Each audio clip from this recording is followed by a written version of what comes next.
Hi, thank you for joining us for preparing for the GRE. My name is Stephanie Soto. I'm the Assistant Director of Testing and Academic Success here in the Tutoring and Testing Center. And today I have with me. I'm Casey. I'm a senior here at NSU. I'm an exercise and sports science major, and so I'm heading out to hopefully physical therapy school. So I had to take the GRE last semester, well, last year. So I'll be able to share that with you. All right, so today we're going to go through some exam details about the GRE, the registration, what to expect, the scoring, the breakdown of the actual exam. But we also wanted to talk about a few study resources that you can use to prepare for the exam. So your first step is to actually register through the ETS system. So you'll create an ETS account, and from there you can register for a GRE test for a time that's convenient for you.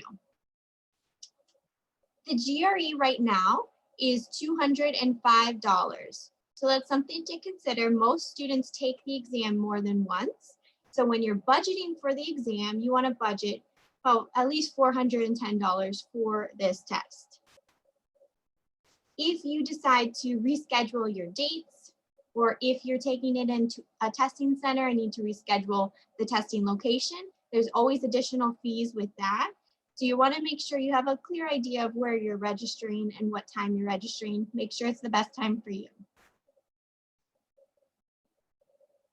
So with everything going on, the GRE recently added an option to do a test at home. So it's basically an identical GRE exam, identical in content. It uses the same on-screen system, but it can be taken at your house on your own computer. It's monitored by a human proctor online through ProctorU, and it's available 7 days a week. And you can register for it in like a day in advance, which is a lot faster than normal. There are certain equipment and environment requirements. So you need to make sure your computer is up to the ETS standards. You have to make sure you have a location that's quiet, that's distraction-free when you're taking the exam. But all of that is outlined in their website. So make sure to review it before choosing this option. When you do register for this test, there's a few things that you might want to expect. So Casey actually took the GRE at home. So Casey, can you talk a little bit about this experience and kind of what to expect if you are taking the at-home GRE? Okay, so I took the GRE 3 times because the first time I took it at home, there was technical difficulties that required me to have to end my test early. So I got an office. I went to my dad's office. So I had a quiet place to study, to do the test. It's about 4 hours long. And so you have to have a quiet place. You have to have an ID, just like typical like stuff for exams. They have it on their website. And then you have to have that ProctorU thing, the ProctorU system to be there. So definitely I set up everything. I had everything in line. And then I was taking the test. Everything was moving smoothly. You actually speak to the person via text. Well, not text, but through like a chat box. So like you kind of have to keep on checking it. So that kind of threw me off because when they said they could no longer see me on their side, I was still seeing the light on my camera, so I thought nothing was wrong, but I had to check that box. I had to keep checking the conversation box. So that's something that you have to take into consideration. Just periodically checking the box to make sure that they're not like saying anything to you. So that happened to me. And then they said they could not, I did about 3 sections and they said they could no longer see me. And so they had to fix the problem. And they couldn't pause the test. So that caused me to have to retake the test in the end. So luckily about 3 months or 2 months later, I got a refund finally. So I just followed up with emails. So my experience wasn't too positive, but when I decided to take like a break because I studied for about 3 months, and that was my first time taking it, and then it was a bad experience. So I said, let me just take a break. It kind of set me back, so I just wanted to clear my headspace. So I decided to take it in person. I decided to take it in person just just to like see where I was at, because I didn't want to do the whole studying thing again and then get disappointed and everything. So I took it in person, got like a mediocre score, and then I said, okay, let me study and then come back in in a month or two. I think it was like 2 months later. I did it in September, then took it in November. And then I ended up taking it in November, and I got like the scores that I needed, which was good. So yeah, so that was my experience with the online. It wasn't very positive, but I know people that have taken it online and it was fine. But I do know that when it comes to like the issues, it take a bit longer to get back to you when you have something like that. Even if it was on their end, it was their problem. But that might be because there's so many people in the world doing it right now. So definitely make sure you have good Wi-Fi. They have like a tester and everything to make sure you have all the audio working and stuff. So that's not really anything, nothing too pressing, but like it was a very straightforward process doing it online at home. So yeah. Yeah, perfect. And one thing you mentioned was the equipment check that you can do before your exam even starts. So highly recommend to do this. Make sure that your internet's working, that the system will actually work on your computer. We've actually had a couple students take the GRE at home in our testing center. So if that's something you want to do, highly recommend, because we have a good connection for internet, so you don't have to worry about that stuff. We have cameras set up on the computer that are easily maneuverable. We have private rooms available. So when you're testing, you'll be in a small private room with just the computer. So it's kind of distraction free. If you'd like to do that, you would just call to set up an appointment with testing services. Another thing, you have to make sure that the everything is closed, everything is put away. So sometimes at home, that might be something you're not thinking about. You might have stuff on your back wall or stuff behind your computer, stuff on your desk. So when you are taking the exam, make sure to use a careful eye that everything is removed from the testing area. So that's another benefit of taking it here versus at home, is you'll know that the area has already been cleaned out of everything. Another thing, when you actually check in, you'll receive a test link or a test URL to check in with the proctor. And during that check-in process, they're going to ask you a lot of questions. They'll tell you to move around the camera so they can view the whole room. They'll talk to you about the identification that everything's needed. So go through everything ahead of time, prepare, make sure you have your identification ready to go so that when you're actually checking in, everything's kind of an easier, quicker process. Steph, could I jump in real quick? Mm-hmm. Also, it's really good to like know your environment ahead of time, because in that way you're like familiar with the area. You're not like in the test it's like gazing off. And then also for the test, you have to have a whiteboard, or like a erasable thing, like a paper with a plastic sheet over it. So definitely practice with that. Like I had to practice because you have to erase your answers. You can't go back to it. So like a paper you can like flip through, but with this you have to do it. You have to do an erasable technique. So definitely when you're practicing, use the whiteboard method, or use a method that you'll be using in the exam to make sure that you're comfortable with it, because I know like it's bigger. It's not like as fine as a pencil and that kind of stuff. So just small things like that. Mm-hmm. If you do decide to take the GRE at a test center, which I know Casey mentioned she did it for the second time she took the GRE, very important to find your testing center early so you know where to go, you know how the check-in process will be, and that you make sure that your family and friends know, don't disturb me, I'm going to be here for the next 4 hours, just so you can focus when you're there. So for your test center experience, what was that kind of like? Did they provide a locker? Did they provide that whiteboard? So the test center is pretty cool. You have them all around the area, like wherever you are, so you can locate the nearest one, what times they're available. It's pretty easy to find one. And when you get there, you really, Yeah, so basically when you get there, you have the identification, you show them, you sign in, you do like a form for COVID-19, you have to sign a form for that too. And then they give you a key for your locker. It's at no additional cost. They just give you the key and you lock all your belongings in there, and then you keep that key with you throughout the exam. So you have a table to put that on. Then you go to another person and they kind of vet you twice, and they do like a picture, they check your sweater, make sure to have a sweater because it's really cold in there. I went to a testing center twice. The first time I only had one jacket, the second time I brought two. So definitely definitely have a sweater just in case. You can always take it off, but if you're freezing, you definitely want to have that in case you need it, because you will.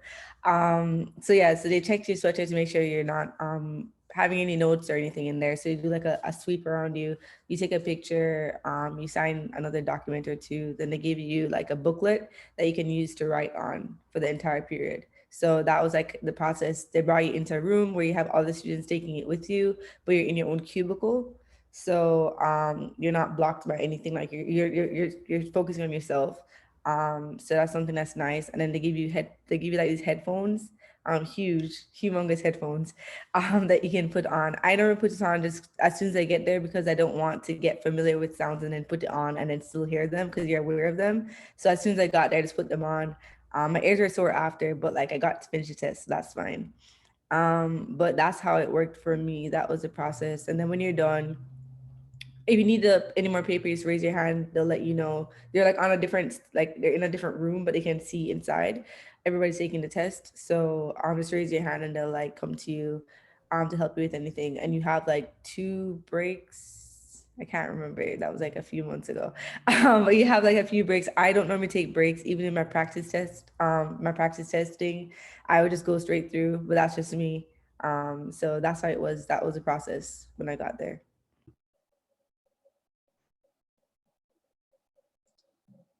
All right, so if you need any testing accommodations, ETS does have a application process that takes approximately 6 weeks. So it is kind of a lengthy process, and it's 6 weeks once your paperwork is received and approved if it's fully complete.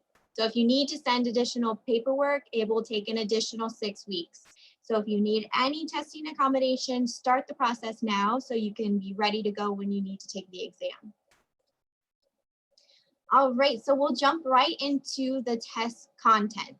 So the GRE is set up with basically 3 sections, I guess. They have analytical writing, which is 1 section, but 2 time tasks. So it's 1 analyze an issue and 1 analyze an argument. And each essay has 30 minutes. Then there's the verbal reasoning section, which is 20 questions, 30 minutes. So that's another hour there. And then the quantitative reasoning, 2 sections, 20 questions, 35 minutes. So the overall time is 3 hours and 45 minutes. So it is kind of a lengthy exam. There's 6 sections, and then there's 1 10-minute break following the 3rd section. And I would say I highly recommend to take that break just as kind of like a mental break. You don't want to burn out before the end of the exam, but it's all up to you. When you're taking practice exams, try out and make sure you find what's best for you.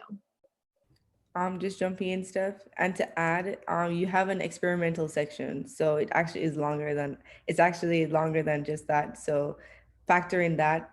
You have ETS has 2 practices that you can take. I think you have to pay for it. That's what I did.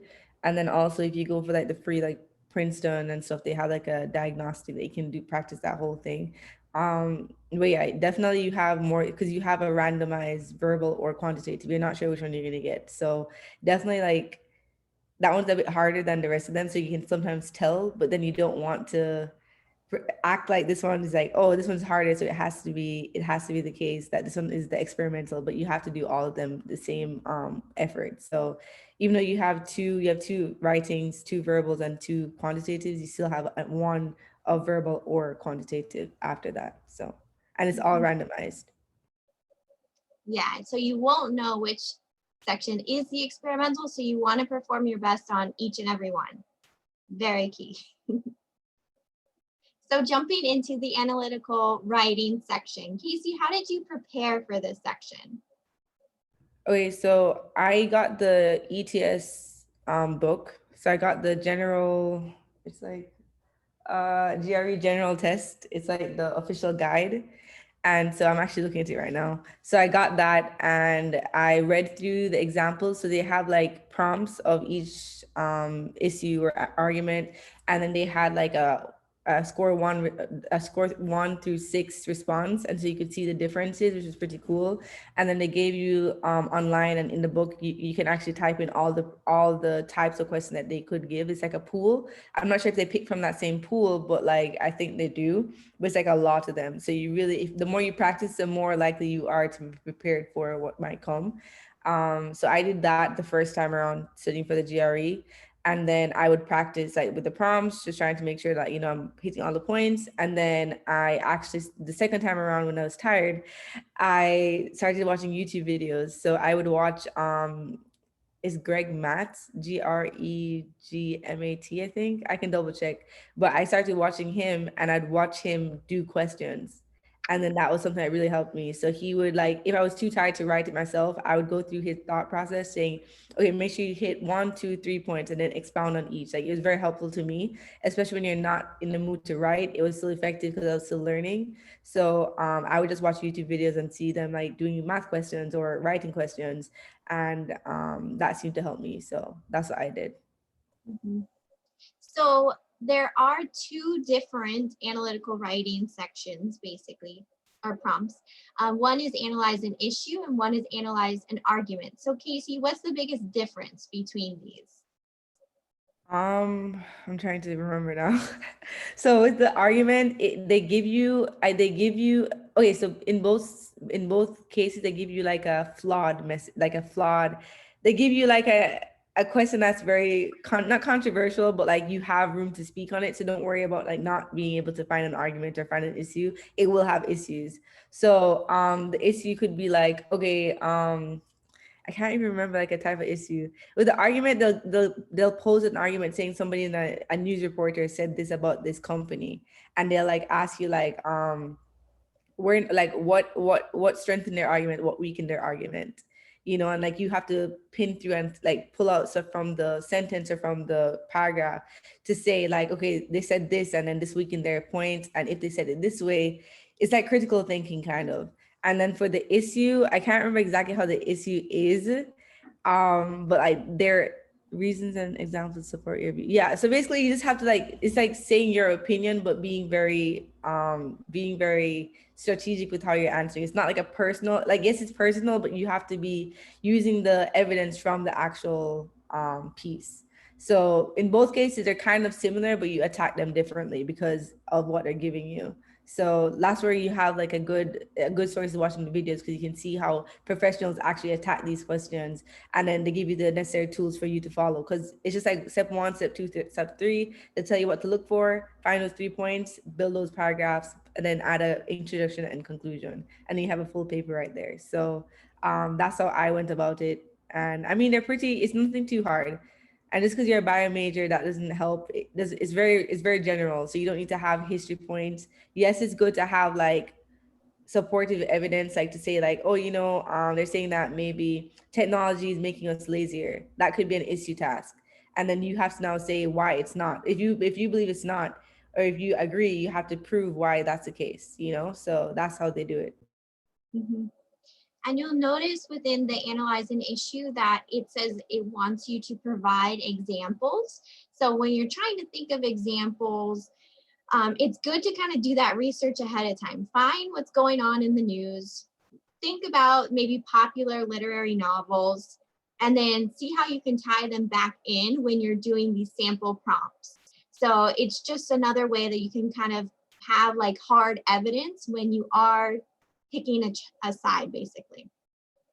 So we do have a sample prompt, and this is an analyze an issue. So the analyze an issue is usually a little shorter, but it'll be something similar to this. So I'm just gonna read the prompt, and then I'm gonna ask Casey if you could read the next little paragraph of what to do. So scientific theories which most people consider as fact, almost invariably prove to be inaccurate. Thus, one should look upon any information described as factual with skepticism, since it may well be proven false in the future. And then the question is, or the prompt would be, write an essay in which you take a position on the statement above. So you say whether you're for or against it or neutral. In developing developing and supporting your viewpoint, consider ways in which the statement might or might not hold true. So that's where you have to find the holes. Like you have to have the evidence to pull out, because that has many holes in there. Like that prompt has many holes in there. So you can voice your opinion, but then have that evidence to back it up. Yeah. All right, so the next section is the verbal reasoning. So this one you'll have either 2 or 3 if it's one of your experimental. And there's really 3 types of questions. There's the reading comprehension, text completion, and sentence equivalence. So Casey, how did you prepare for this section? So similar to the others, like I used the Greg Matt person, and then also using the book, I got what's it called? I think it's Manhattan. I got the Manhattan book, and so they have like a bunch of questions in there. But I found that it didn't really help me as much because like it wasn't ETS. Like I really enjoyed doing the ETS book because that was literally what ETS made for us.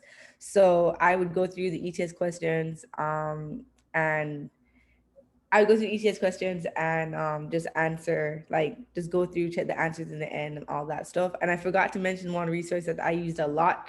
It was Prep Scholar, PREP Scholar.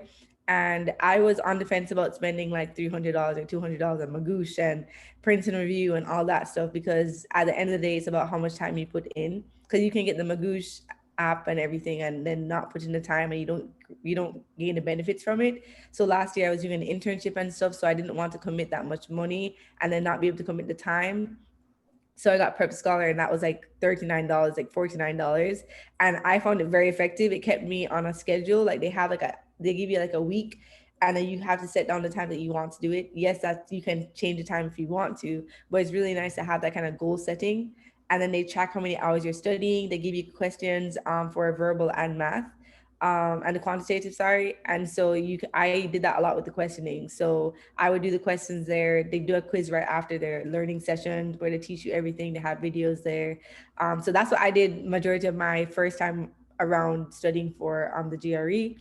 And the verbal section was that really helped me with that, because it would explain like, oh, why was it this text completion, why was this word not this, and then also vocabulary. It explores more vocabulary for your like knowledge and stuff, because GRE is a lot of vocabulary. Like that was definitely something that really sucked. Like I had a book that I would just write down words, and then I had to like look up the definition after, because you have to know the vocabulary for the verbal section for sure, like without a doubt.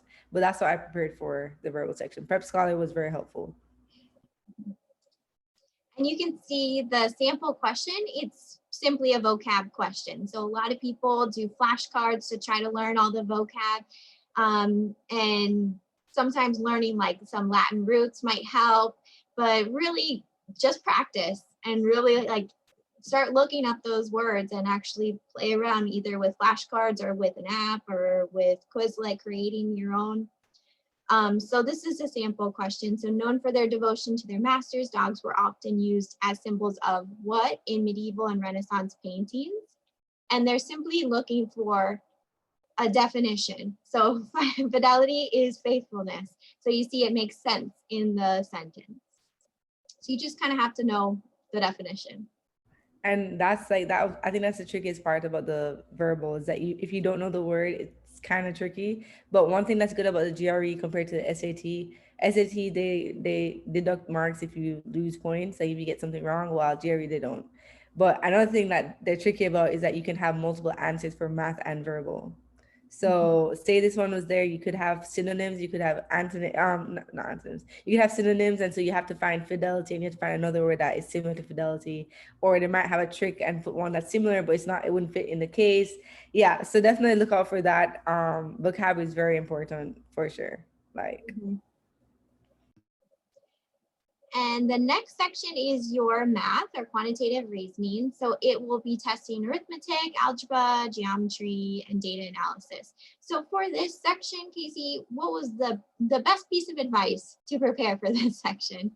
I just did practice. I used the GRE, the ETS book, and I went through they have like a arithmetic, algebra, geometry. They have like the entire section. So they basically tell you what to expect will come. So they have like the foundational stuff. So they explain like, oh, like I don't know, Sokotoa. I mean, you don't really use Sokotoa, but like they'll give you like the foundational stuff, and of course the questions may get difficult, but they give you the stuff that you need. So don't go to your college algebra book because they may not ask you about Pythagorean theorem, you know. But in the book, it will let you know what you need to know, basically, you know. So I use that book as a guide because, like I said, they write the book. So if it's not in the book, chances are it won't come.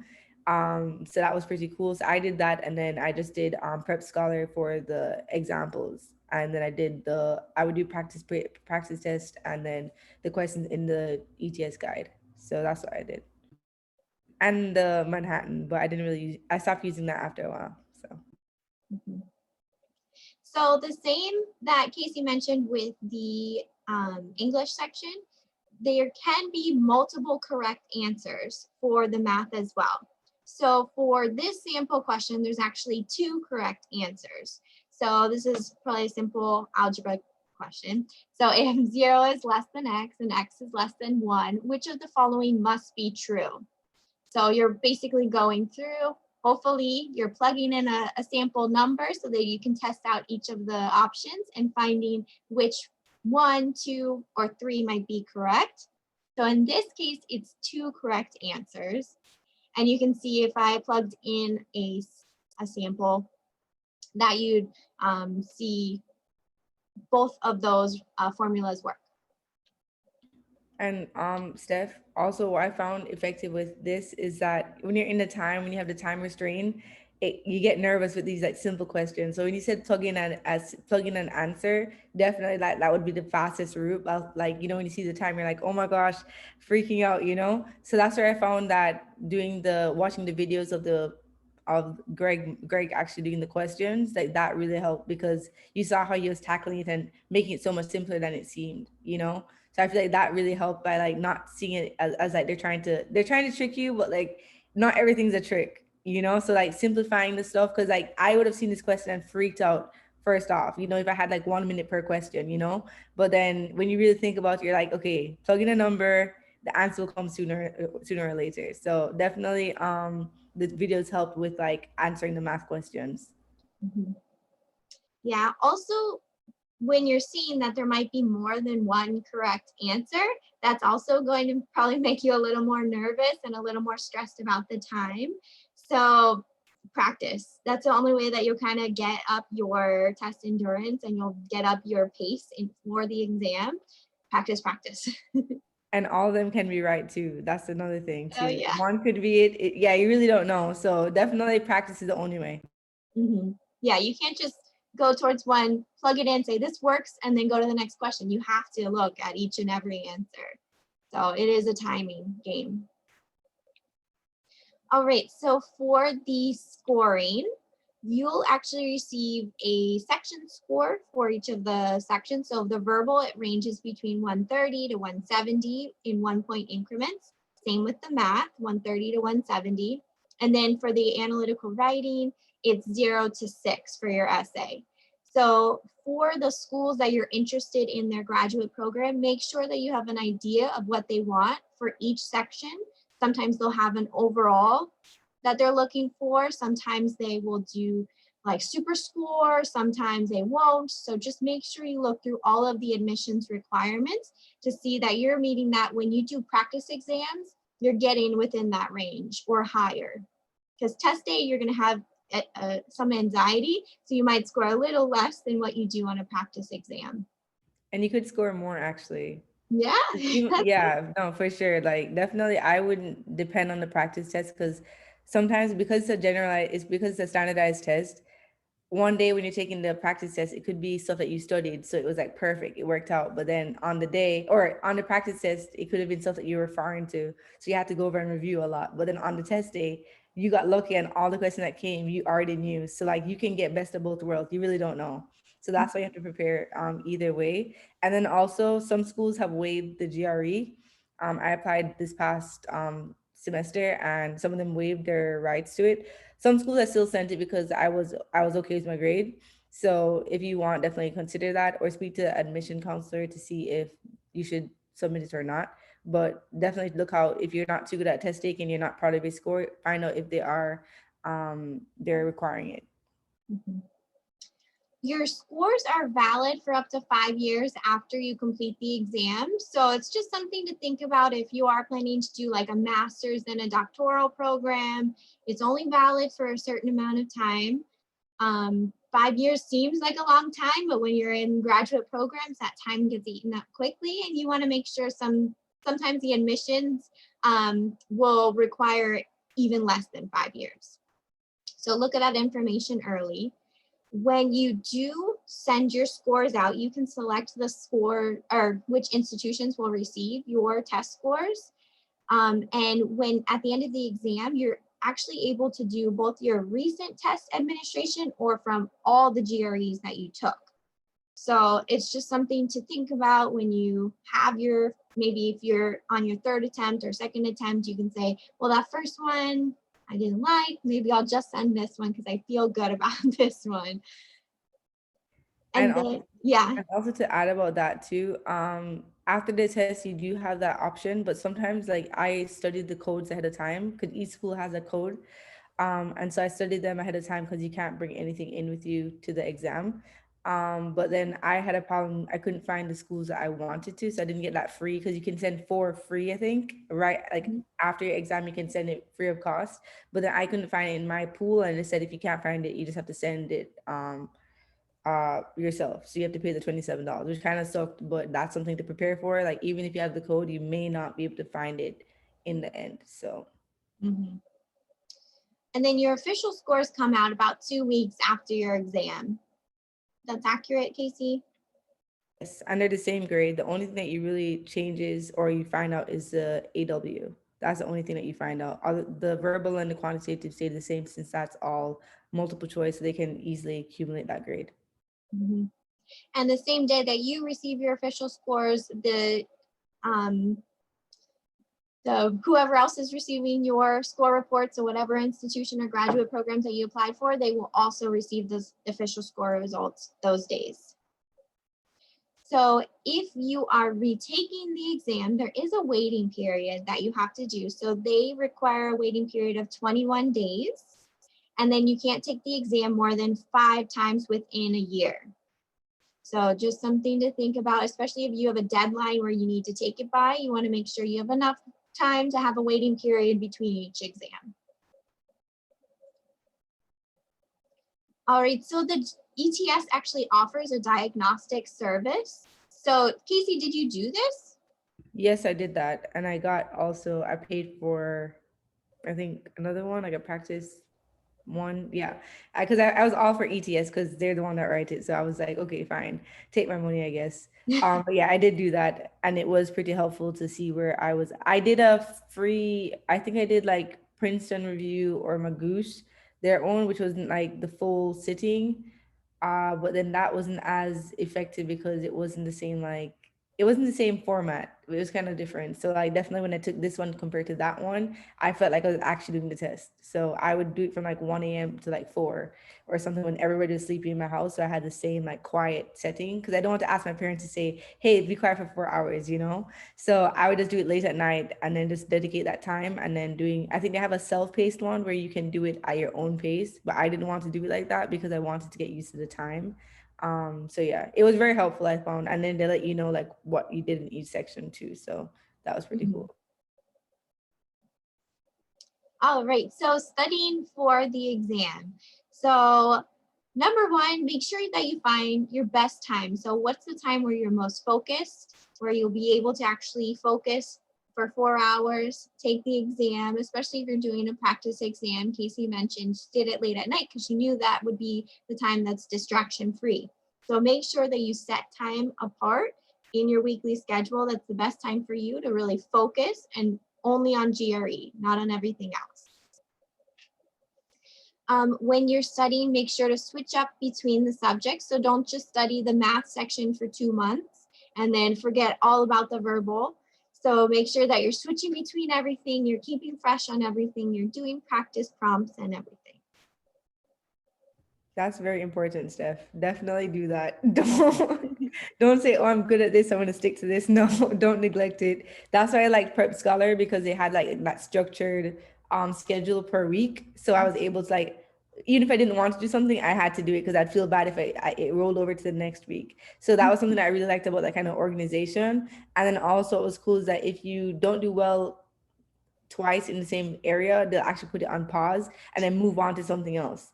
And that's what you should do. Like if you are struggling with a certain topic and you try and you're not working on it, just move on to something else and come back to it, because at the end of the day that you might get only 2 questions on that, you know? So definitely like Prep Scholar helped me with like keeping it rolling and keeping it fresh for sure. The next study strategy, chunking. So it's basically breaking down information into specific sets. And ETS does this for you. I think, Casey, you mentioned it when it went through like the math section. It actually breaks it down of this is what's under arithmetic and this is what's under geometry. So then you can make sure it's almost like a checklist. When you're studying, you're really focusing on the questions that will be on the actual exam. You want to capitalize on your learning style. So if you are a visual learner, you're actually looking up visual items, you're drawing out different things. If you're auditory, maybe you're finding videos, you're finding lectures to listen to, recording yourself as you're maybe doing vocab. If you are reading and writing, finding maybe textbooks or finding additional study guides where you can go through the material again. And then kinesthetic, practice questions, doing flashcards, doing practice exams, kind of getting that hands-on experience. You should capitalize on it, but make sure that you're using all 4 areas when you're studying, because that's really the best way to really grasp new concepts. Really the best way to move anything from short-term memory to long-term memory is repetition review. So make sure you're reviewing, you're practicing, you're getting that either like flashcards or practice exams as much as possible in order to kind of make, especially if you're learning new content. So new formulas for math or new vocab words, you really need to practice it more than once for it to move into that long-term memory. Frequent quizzing, memory cues, anything else I missed? All right, so creating a weekly schedule is really key to organizing your time because you're students as well. So you might have clubs, organizations, you have your own classes, you have your own exams going on. So make sure that you're really mapping out your schedule and blocking off time where you will be focusing on GRE only. If you need help creating a weekly schedule, we do have academic success coaching in the Tutoring and Testing Center. So you'll set up an academic success coaching appointment through Navigate, which is one of the apps on your Shark link. And they can kind of go through creating that weekly schedule, talking a little bit more about how to prioritize your time, but also set some goals for yourself. So when are you taking the exam? Where do you need to be by that date? How many practice exams will you be doing ahead of time? And then how to really manage that anxiety that goes along for test day. So Casey, do you want to say anything about coaching? Definitely. I've had 2 students so far with MCAT Prep, and it's the same thing, like what you just said, just like time management. Like they just want somebody to support them. I think it's a very good time to like vocalize, like, because we don't know who you are. Like maybe we see you on campus, yeah, but like at the end of the day, like we don't know your life. Maybe a friend will give you some biased like reviews saying that, oh, hey, you don't normally study, so don't worry about studying. You're smart. Don't listen to that friend. So when you come to us, you get a non-biased review to say like, hey, Let's do the schedule, because we sit down and do the schedule. I do that with my students. And then that helps to kind of prioritize that time for studying for the GRE alone. So as Stephanie said, it's really important to schedule that time alone, because you want to treat it like a class. Because if you want to get this grade, you have to put in the hours. And like I always try to say to my students, that it makes no sense to say you're going to study for 6 hours and you only really study for 2. Just put 2 hours and break them up across the day or across the week, and then say you did 6 hours collectively. Like it's all about being honest with yourself. And I think when you come to academic success coaching, it allows you to kind of break through that shell of just like being shy about it and just saying, hey, I can only study for 30 minutes. Then we work with it. And we say, okay, 30 minutes. Okay, so we're going to add 30 minutes in the morning, 30 minutes in the afternoon, 30 minutes in the night, just to make that. So it's really good. It's a really good resource, I think, that most students should use, if not all, because it helps you to be real and like serious. Like it makes it a bit more structured, and also makes the studying this whole GRE experience a lot more realistic, saying that, okay, this is happening whether I want to or not. I have to do this for grad school. So I have to do, by coming here, it kind of makes it more cemented. So I think it really does help students. So definitely come by if you have any questions about that. Mhm. And Casey is one of our academic success coaches. So if you do set up an appointment, you can select Casey or any of the other amazing coaches. For this semester, everything's virtual. So we're doing Zoom appointments, so you can do it from home or from your dorm, whatever is convenient for you. In addition to creating a weekly schedule, it's important to have goals for that study time. So you're not just blocking off the 3-hour time block, but you actually have an idea of what you're going to accomplish within those 3 hours before you start it. So this is kind of a breakdown of what that would look like. So if I knew I wanted to work on the math section and I had 3 hours on Monday, I could devote to reading a specific section from my study guide, watching these videos that I found previously, practicing at least 20 math questions.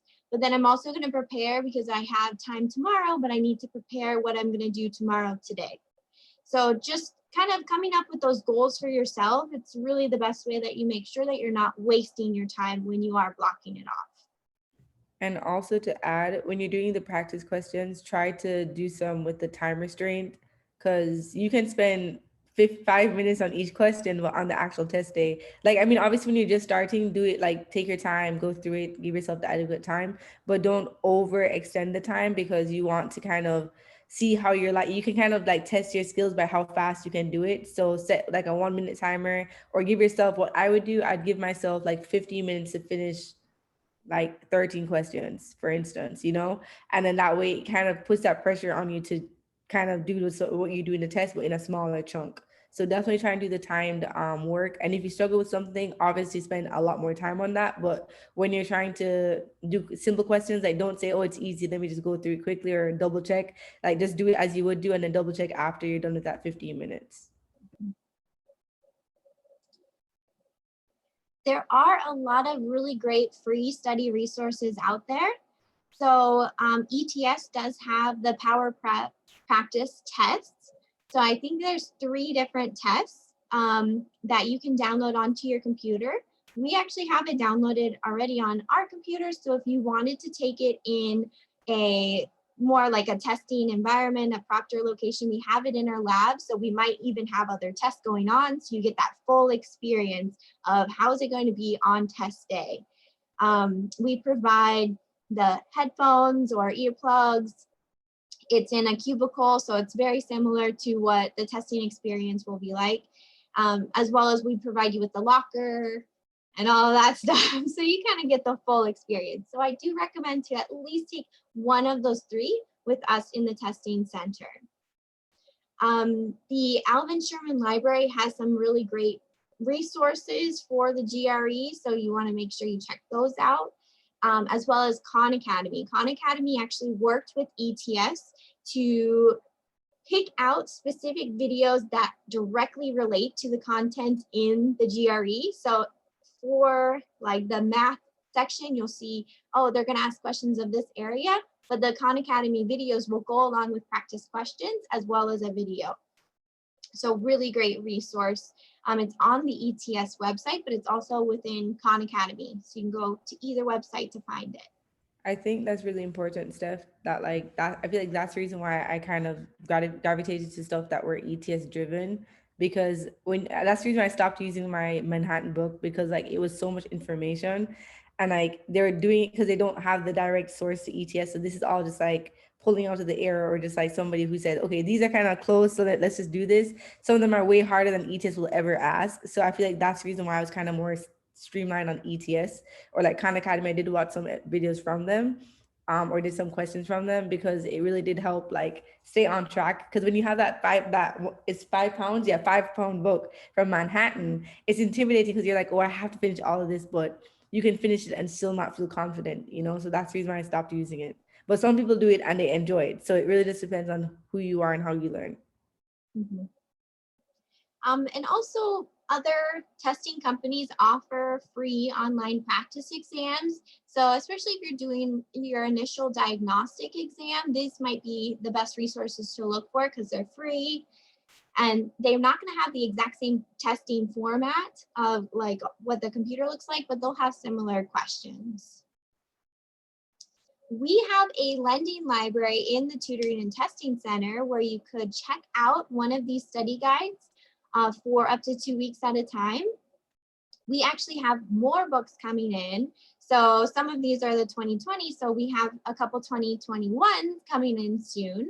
So definitely stop by the testing services front desk and see what we have in stock, I guess.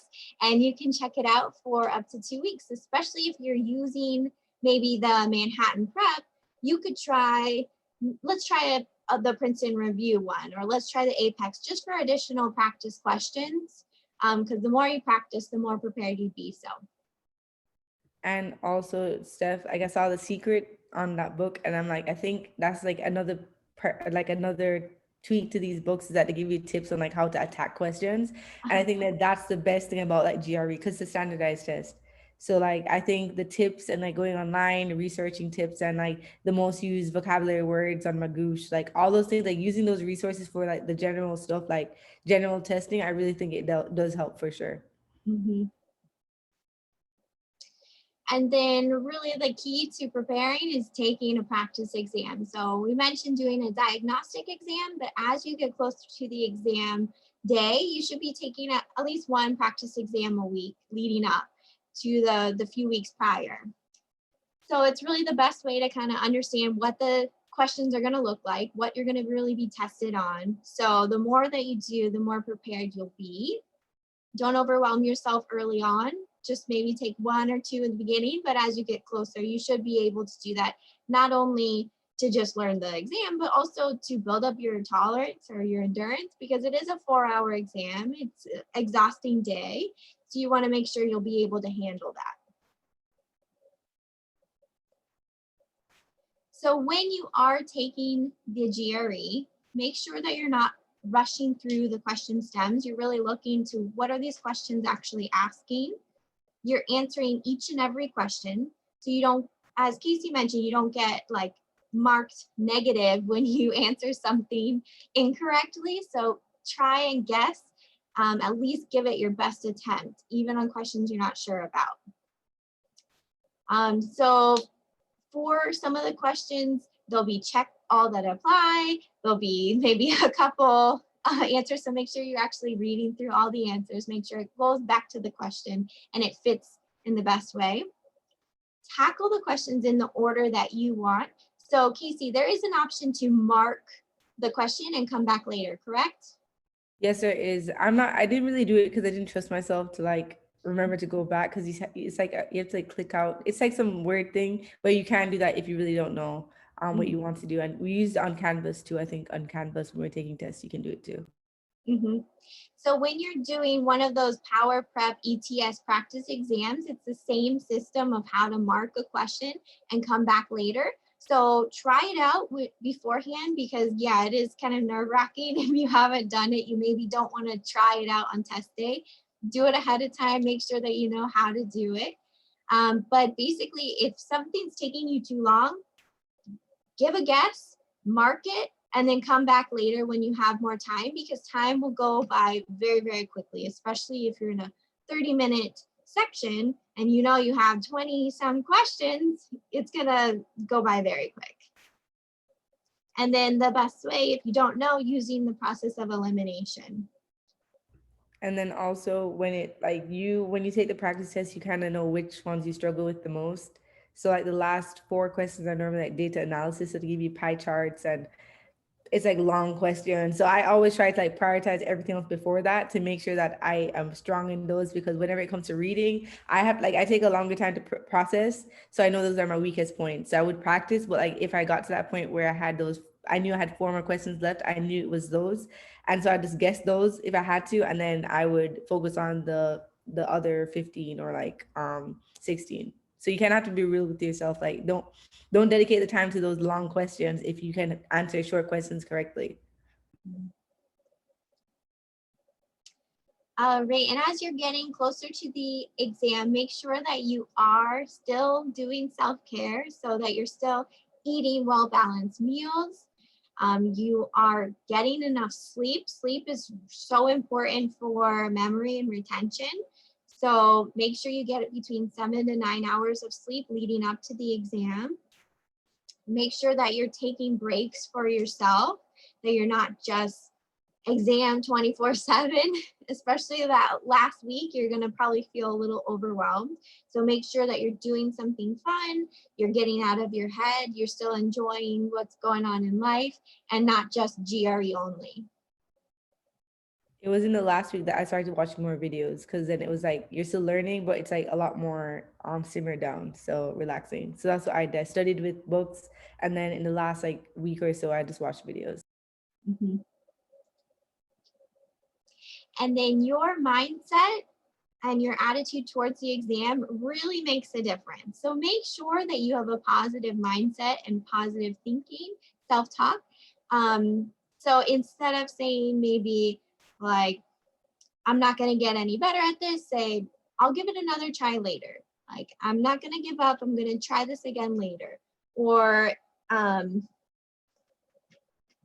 if you're thinking, oh, like a question's too complicated, say, I'll tackle it from a different angle another time. So make sure that you wouldn't say anything to yourself that you wouldn't say to anyone else, that you're being encouraging. And if you need help kind of coming up with this positive mindset, an academic success coaching appointment may be appropriate, just because you want to make sure that you are going in with the best mindset, the best foot forward on test day. All right. Anything else before we end here today, Casey? No, I think we covered everything, every aspect, and if they ever have any other questions, they can just come to Academic Success or go to TTC. But I think we covered everything for the most part. All right, so thank you for joining us for preparing for the GRE.